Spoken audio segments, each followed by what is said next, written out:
Assalamualaikum warahmatullahi wabarakatuh. Jumpa kembali di mata kuliah pemrograman desain web. Kali ini kita akan bahas tentang perancangan sistem. Berikut ini adalah langkah-langkah untuk perancangan sistem. Diawali dengan diagram konteks. Diagram konteks adalah cerita yang akan mengetahui berapa banyak entitas yang terlibat di dalam program. Jadi, semisalnya kita akan membuat media pembelajaran. Nah, di media pembelajaran itu biasanya terdiri dari 3 entitas. Yang pertama adalah admin, yang kedua adalah guru, yang ketiga adalah siswa. Dan satu lagi adalah biasanya untuk publik. Nah, ini yang untuk publik ini tidak menggunakan login untuk masuk ke dalam sistem. Jadi secara umum dia hanya mendapatkan informasi saja, tidak masuk kepada layanan yang lebih spesifik. Nah, kemudian setelah terbangun diagram konteks, kemudian akan dibuat data flow diagram. Di sini ada level 0, level 1, level 2, level 3 dan seterusnya. Nah, data flow diagram ini akan menunjukkan seberapa rumit program yang kita bangun.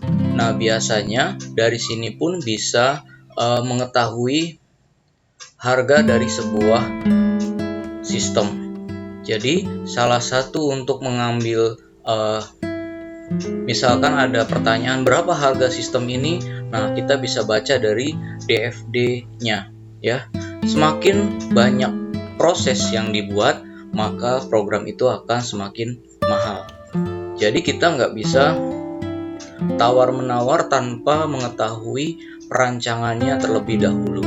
Nah, kemudian dari data flow diagram kemudian dibuat ERD-nya, Entitas Relationship Diagram. Jadi di sini akan dibuat antar entitas itu akan ada proses seperti apa. Nah, kemudian setelah ini terbangun, barulah kita bangun database-nya. Nah, database inilah yang kita mulai dari cara baca dari DFD yang tadi. Jadi DFD tadi melibatkan berapa tabel, maka di sini dibangun satu database dan isinya adalah tabel-tabel. Jadi database itu sama aja dengan lingkaran yang ada di dalam diagram konteks itu nanti akan jadi sebuah database, sedangkan yang terpengaruh pada proses-proses dalam DFD itu nanti menjadi sebuah tabel. Nah, setelah database itu bisa dibangun, kemudian sebelum kita buat programnya, kita buat layout sistemnya dulu. Nah, inilah yang harus disetujui antara user dan programmer. Jadi programmer membuat layoutnya terlebih dahulu, kemudian disetujui oleh usernya, atau bisa dilihat user interface atau interface-nya oleh user itu kira-kira mudah apa tidak gitu ya. Nah, ini dari layout, belum ada codingnya. Nah, setelah disetujui draft dari layout sistemnya, kemudian dilanjutkan dengan codingnya. Nah, inilah tahap terakhir. Biasanya, mahasiswa mengerjakan bukan dari depan sini, tapi dimulai dari codingnya dulu. Nah, akhirnya seperti tersesat di dalam codingnya. Jadi harus kemana ini? Karena apa? Karena diagram konteks tidak dibuat, kemudian data flow diagramnya juga tidak dibuat, ERD tidak dibuat. Nah, database biasanya langsung dari database, kemudian langsung coding, tanpa tahu layoutnya mau seperti apa. Nah, ini adalah langkah-langkah perancangan sistem. Baik, kita jelaskan satu persatu dari rangkaian langkah-langkah ini. Nah, ini adalah contoh diagram konteks pada sistem media pembelajaran online. Nah, di sini terlihat ada entitas admin, ada user dan ada guru. Di sini saya tidak tuliskan user public ya.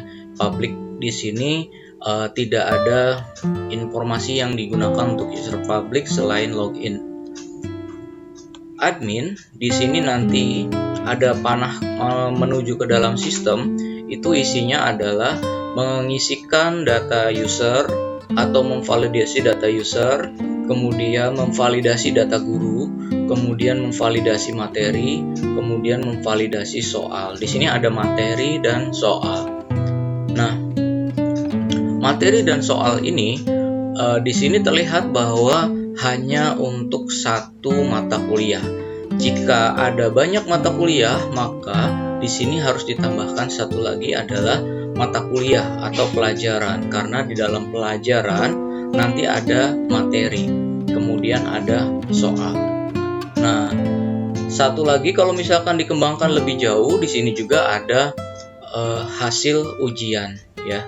Ada hasil ujian. Jadi ini adalah gambaran kasar untuk menunjukkan ada 3 user yang terlibat di dalam sistem media pembelajaran. Yang pertama admin, yang kedua user, yang ketiga guru. Nah, sekarang kalau misalkan user itu akan memberikan profil dari usernya. Kemudian user juga akan melakukan ujian yang hasil ujiannya akan tersimpan dalam sistem. Nah, di sini ada panah dari sistem menuju ke user. Di sini ada profil juga. Artinya, user dapat melihat profil yang telah dia inputkan dan bisa mengedit atau menginput profilnya. Di sini juga ada hasil ujian. Nah, di sini ada yang belum ditulis ya. Apa coba? Di sini yang belum ditulis adalah materi. Jadi di sini tidak ada materi kalau misalkan gambarnya seperti ini. Hanya melihat hasil ujiannya saja. Kemudian di sini juga tidak tertulis soal ujian. Jadi si user bisa melihat materi sama soal ujian. Kemudian akan diinputkannya. Di sini adalah hasil ujiannya. Jadi hasil jawaban ujiannya disimpan. Kemudian di sini ada rekapitulasi untuk user hasil ujiannya. Nah, di sini guru juga sama, mengisi profil, kemudian materi, soal, kemudian guru nanti akan mendapatkan profilnya sendiri ya. Kemudian ada materi yang tadi diinputkan, dia bisa display, kemudian bisa dilihat apa isinya, kemudian juga bisa melihat soal, dan kemudian juga bisa melihat hasil ujian yang dilakukan oleh si user atau siswanya. Nah, kemudian di admin ini dari sistem akan memberikan informasi tentang user, guru, materi soal, dan juga ujian. Di sini bisa ya, nanti ini dilengkapi dengan cerita yang ada di media pembelajaran online. Nah, secara umum di pertemuan sebelumnya kita hanya membangun sampai ke menampilkan materi saja. Sedangkan yang dinamakan media pembelajaran itu dari mulai prosesnya sampai ke hasil belajarnya. Itu merupakan satu kesatuan ya. Kalau misalkan terpisah, nanti akan ada sistem lain yang menangani permasalahan ujian. Jadi ada baiknya kalau kita membuat sistem itu terintegrasi dalam satu sistem. Kalaupun ada beberapa sistem, maka kita harus integrasikan supaya usernya tidak entry login ke beberapa website nantinya ya. Selanjutnya adalah data flow diagram. Nah, di sini saya kasih penjelasannya. Data flow diagram adalah peta ya, arus informasi dari proses sistem ya. Itu didefinisikan simbol kotak, lingkaran, dan panah ya.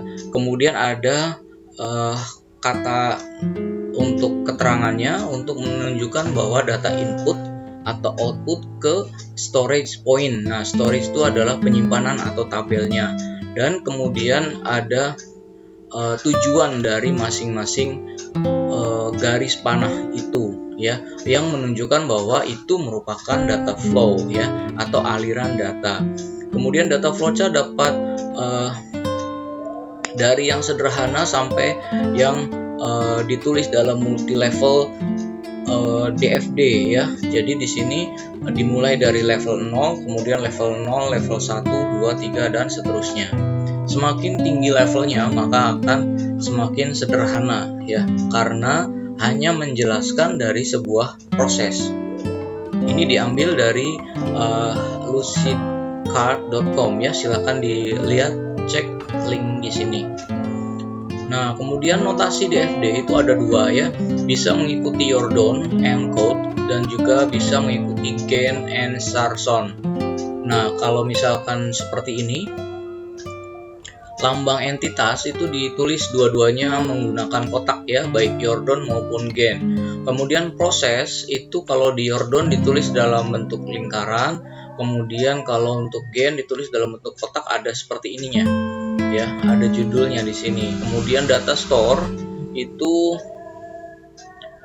tabel ya, tabelnya kalau di Jordan itu seperti ini gambarnya. Kemudian kalau misalkan untuk Gain itu gambarnya seperti ini. Kemudian data flow itu sama, ditulis dalam bentuk panah. Nah, ini adalah contoh DFD ya. Contoh DFD di sini ada user kemudian melakukan proses di sini ya. Kemudian di sini disimpan dalam sebuah tabel. Nah, ini membentuk sebuah cerita nantinya, cerita alur data. Sehingga pada saat kita membuat masuk ke dalam halaman user, dan di sini kita mau buat proses apa untuk user. Jadi kita bisa lihat di sini ada satu proses order. Kemudian untuk entitas ini ada untuk pengiriman produk misalkan. Nah, user di sini nanti akan mendapatkan produknya. Nah, seperti itu ya, contoh dari DFD. Nah, kemudian di sini ada entity relationship diagram. Nah, misal kita balik lagi ke media pembelajaran, di sini ada entitas guru mengajar siswa. Satu guru mengajar banyak siswa ya, 1 ke N. Nah, ini adalah entity relationship diagramnya.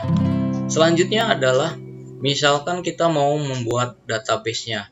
Nah, database itu lahir dari yang ini. Ini ya. Ini adalah database-nya. Misalkan kita mau membuat media pembelajaran online, maka database-nya adalah misalkan DB Media. DB itu menunjukkan bahwa itu adalah database, kemudian media itu menunjukkan bahwa ceritanya itu tentang membuat media. Jadi namanya DB Media, supaya kita tidak bingung mencari database-nya ya. Oke, selanjutnya di dalam database DB Media itu nanti akan ada banyak tabel ya. Ini contoh-contohnya ya. Jadi bisa berkembang. Yang pertama misalkan ada tabel user, kemudian tabel guru, tabel materi, tabel soal, tabel mengajar, tabel temporer soal. Nah, di sini ada tabel soal dan ada tabel temporer soal. Tabel soal itu adalah master soalnya, sedangkan tabel temporer soal itu adalah tabel yang digunakan oleh siswa pada saat ujian. Jadi ini adalah bank data, sedangkan ini adalah soal ujiannya. Jadi soal ujian itu misalkan soalnya ada 40, yang nampil adalah 20, maka dia akan random dari 40 itu diambil 20 soal saja untuk setiap user. Nah, dari setiap user, karena dia ambil secara random dari soal ini, maka akan mendapatkan soal yang berbeda-beda antara user satu dan user yang lainnya. Sehingga pada saat ujian itu meminimalkan siswa untuk mencontek gitu ya. Nah, kemudian hasil dari ujian nanti akan disimpan dalam tabel ujian. Tabel ini bisa berkembang seiring kebutuhan dari tabel yang akan kita buat. Nah, ini contoh dari tabel user. Tabel itu terdiri yang pentingnya ada field. Field adalah nama tabel. Di sini kita harus ingat field itu case sensitive ya, artinya besar kecil itu berpengaruh. Kita boleh membuat tulisannya besar kecil, boleh kecil semua, boleh besar semua. Tapi kita harus ingat bahwa kalau misalkan besar di sini, maka di dalam programnya pun harus besar. Ya, Kemudian ada lagi tipe dari datanya. NIST ini adalah tipenya varchar ya. Varchar itu tipe untuk karakter yang banyak. Nah, panjang varchar di PHP itu adalah 255 ya. Ini adalah lebarnya. Kemudian nama itu lebarnya adalah 30. Nah, 30 angka ini dapat dari secara umum nama yang paling panjang di dalam sebuah sekolah biasanya antara paling panjang sekali 50 mungkin ya. Tapi secara umum yang 30 pun sedikit ya. Tapi kita harus ngambil yang terbesar ya. Jadi boleh di sini dituliskan 50 misalkan. Nah, kemudian di sini ada primary. NIST itu tidak mungkin di dalam satu sekolahan NIST-nya sama. Maka di sini primary-nya adalah NIST. Sedangkan nama itu bisa sama antara satu kelas bisa ada dua nama yang sama. Misalkan Budi. Nah, Budi ada dua misalkan. Nah, yang membedakan Budi itu adalah NIST. Kemudian alamat. Nah, di sini alamat saya tuliskan di sini tipenya adalah teks. Artinya teks itu tak terhingga ya, bisa panjang sekali. Jadi misalkan alamatnya panjang sekali. Nah, makanya tulisannya teks yang misalkan lebih dari 255. Nah, kenapa nggak teks semua? Ini untuk meminimalkan ukuran dari tabel. Kalau semuanya kita pesan dengan teks, maka diisi 10 itu akan cepat besar tabelnya ya.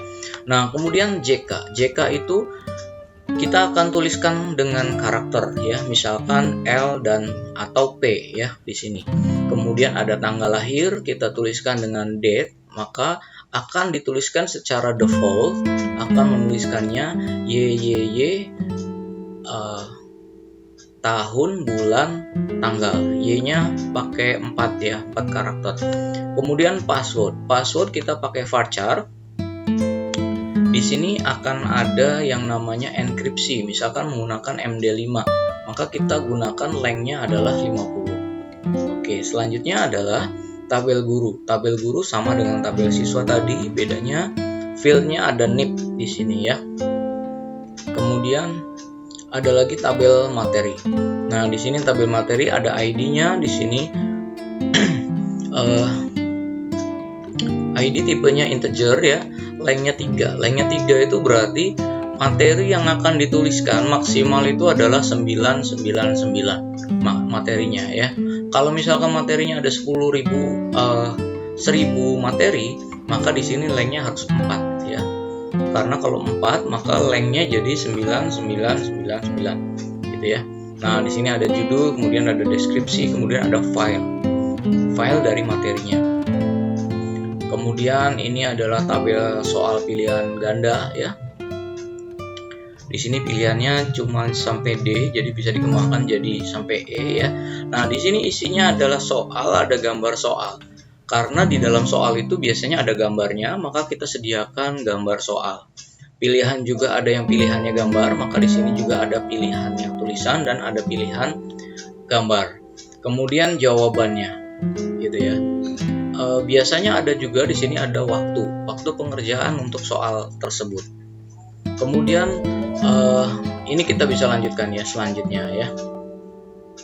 Oke, mungkin itu saja tentang perancangan sistem. Nanti kita akan mulai dengan membuat tabel database-nya ya di video selanjutnya. Oke, mungkin itu saja untuk pertemuan video ini. Nanti yang video lanjutannya ada di yang video yang kedua ya, di bagian yang ke-9. Oke, assalamualaikum warahmatullahi wabarakatuh.